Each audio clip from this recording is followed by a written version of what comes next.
ألا بذكر الله تطمئن القلوب۔ حضور اکرم صلی اللہ علیہ وسلم کا زمانہ ہے اور حضور کے زمانے میں ایک شخص تھا کعب بن اشرف، مدینے کا رہنے والا، مدینے کا بڑا مالدار شخص تھا، اور ہمیشہ اس کی یہ کوشش ہوتی کہ نعوذ باللہ کسی بھی طرح سے کسی بھی شکل سے حضور اکرم صلی اللہ علیہ وسلم کو تکلیف پہنچائی جائے۔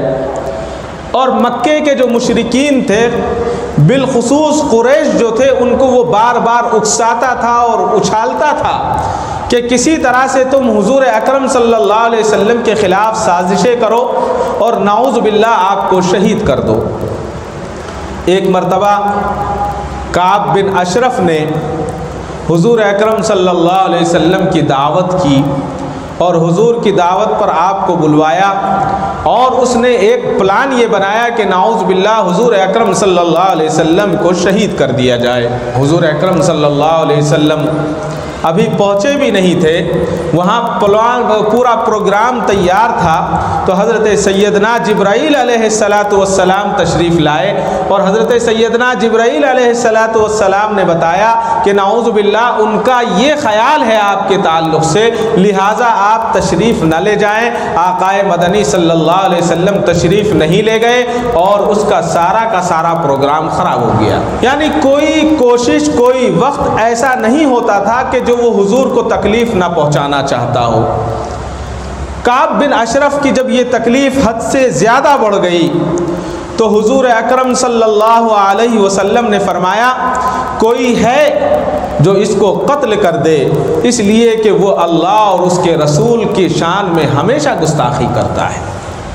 نبی تو رحمت للعالمین تھے، حضور نے اپنے دشمنوں کو کبھی گالیاں تک نہ دی، لیکن جہاں معاملہ گستاخی کا آئے گا وہ حضور کو بھی برداشت نہیں تھا، اس لیے کہ گستاخی رسول اللہ کی گستاخی ہے، رسول اللہ کی تو ہے ہی، لیکن گویا جو اللہ نے ان کو متعین فرمایا ہے یہ اللہ کی گستاخی ہے۔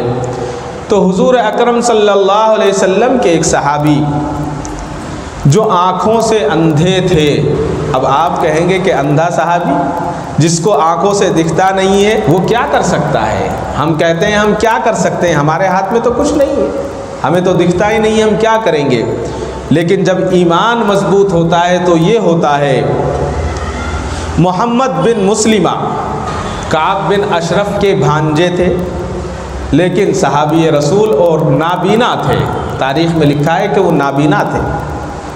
تو انہوں نے کہا کہ یا رسول اللہ یہ کام آپ میرے سپرد کر دیں، میں کر دوں گا۔ دیکھیے ایمان کی علامت اور ایمان کی طاقت دیکھیے، نابینا ہے، کہا کہ یا رسول اللہ یہ میرے سپرد کر دیجئے، اس کام کو میں دیکھ لوں گا۔ حضور نے فرمایا کہ ٹھیک ہے تم دیکھ لو، اور حضور نے آپ کو دعائیں دی۔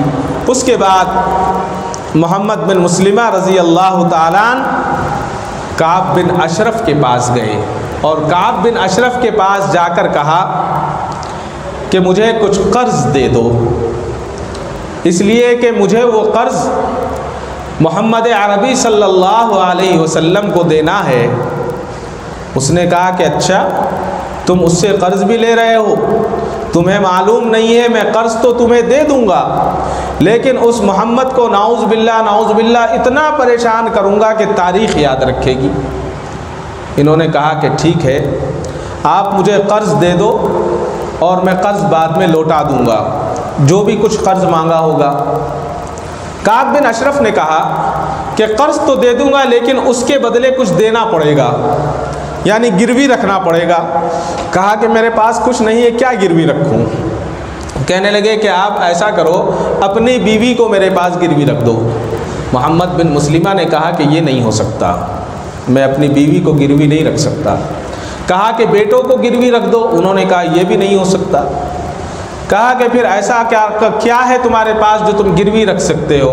انہوں نے کہا میرے پاس ہتھیار ہے، میں ہتھیار تمہارے پاس گروی رکھ سکتا ہوں، وہ ہتھیار گروی رکھ لینا اور وہ سامان مجھے دے دینا، جب میرے پاس ہوگا میں دوں گا اور تم ہتھیار واپس کر دینا، تلوار میری۔ انہوں نے کہا یہ بھی ٹھیک ہے، منظور ہے، اس لیے کہ تلوار سب سے اہم جز ہوا کرتا تھا۔ تو واپس آ گئے آنے کے بعد اپنے ایک اور ساتھی کو جو کعب بن اشرف کا بھی رشتہ دار تھا اس کو لیا اور رات کے وقت خیمے میں اس کے محل میں گئے. بہت بڑا اس نے محل بنا رکھا تھا.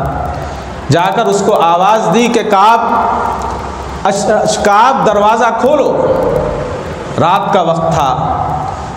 بیوی نے کہا کہ محمد بن مسلمہ ہیں, دروازہ مت کھولو. کہنے لگے کیوں؟ کہنے لگے ان کی آواز سے خون کی بدبو آ رہی ہے, خون کی آ رہی ہے. یعنی آدمی پہچانتا ہے کہ جب آدمی کا انداز الگ ہوتا ہے, بات چیت کا طریقہ الگ ہو جاتا ہے. اس کی بیوی نے کہا مجھے تو ایسا لگتا ہے محمد بن مسلمہ کی آواز سے خون کی بو آ رہی ہے. اس نے کہا کہ کیا بات کہتی ہو, وہ تو میرا بھانجا ہے اور اس کے ساتھ ابو نائلہ ہے, وہ بھی میرا رشتہ دار ہے.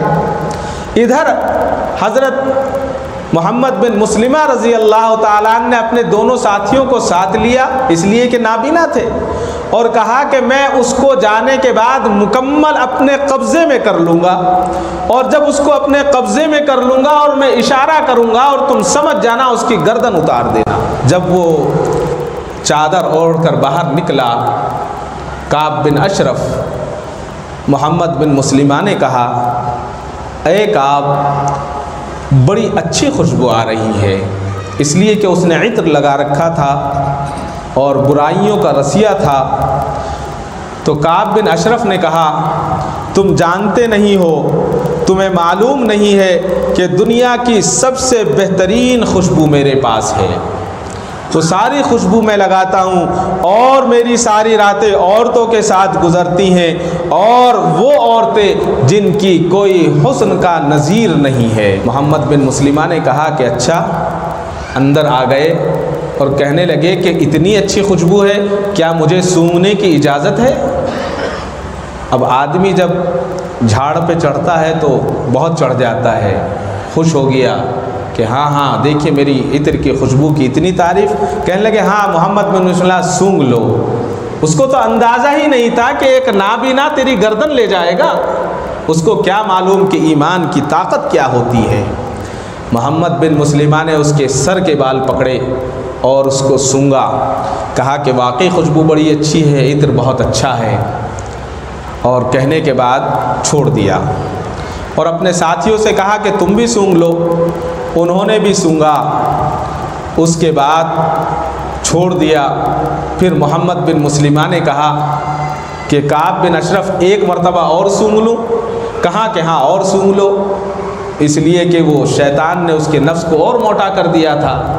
پھر سونگنے کے لیے جب بڑھے, حضرت محمد بن مسلمہ نے اس کی گردن کو اپنے ہاتھوں سے دبوچا اور بڑی مضبوطی کے ساتھ بالوں کے ساتھ پکڑا اور اپنے ساتھیوں کو اشارہ کیا اور ایک ہی بار میں اس کی گردن کو الگ کر دیا, اور سر جو ہے اس کا آقا مدنی صلی اللہ علیہ وسلم کے قدموں میں جا کے ڈال دیا. بتانے کا مقصد یہ ہے کہ سزا تو یہی ہے, گستاخ رسول کی یہی سزا ہے, چاہے اس زمانے میں ہو یا اس زمانے میں تھا یا آئندہ کوئی ہوگا, یہی اس کی سزا ہوگی, اس لیے کہ یہی سزا متعین ہوئی ہے. بتانے کا مقصد یہ ہے کہ اگر آدمی نابینا ہو اور اللہ تبارک و تعالی اللہ کے نبی کی شان کی حفاظت کروانا چاہے تو ایک اندھے سے بھی کروا لیتے ہیں.